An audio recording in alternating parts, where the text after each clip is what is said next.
ang pangit na maganda. Hango sa mga kwentong pambata, tinipon ni Teresita Santiago Jaime.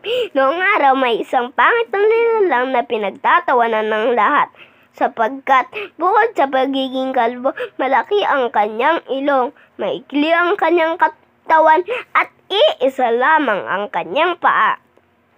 Minsan, habang siya ay paika-ikang naglalakad papunta sa palengke ng syudad, sinusundan siya ng mga pilyong bata na patuloy na humahalakhak at nanunuya sa kanyang kalagayan. Sagdali siyang huminto at humarap sa mga batang iyon, maging sa mga taong nakatingin. "Bakit niyo ako nagtatawanan?" Magiliw niyang tanong sa mga batang iyon. "Hindi mo ba nakikita ang iyong sarili at ang iyong kapangitan?" Sagot ng pinakamatapang na bata. "Nakakatawa ka naman talaga, hindi ba? Nais niyo bang malaman ang dahilan?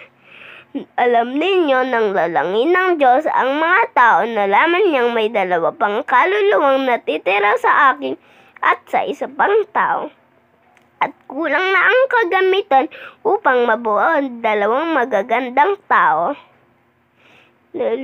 Nalulungkot siya at nangakong pupunaan ang kakulangan sa pamamagitan ng pagdaragdag ng pagmamahal, habag, karunungan at pagpipigil sa sarili.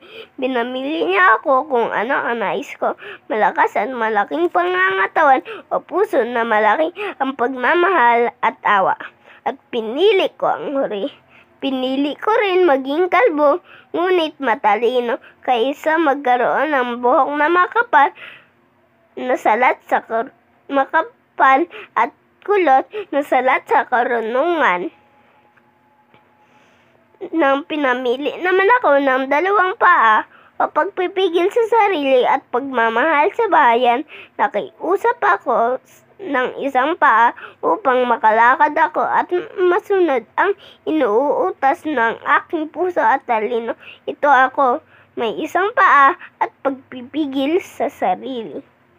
Upang ako ay mabuo, nakita ang Diyos ng malaking ilong at inilagay niya sa aking muka. At ito ang pinili ko para sa aking sarili at ako ay nakita ng Diyos na mabuti. Napayo ko sa kahihiyan ang mga bata at taong nakikinig sa kanilang mga sarili. Tingnan niyo!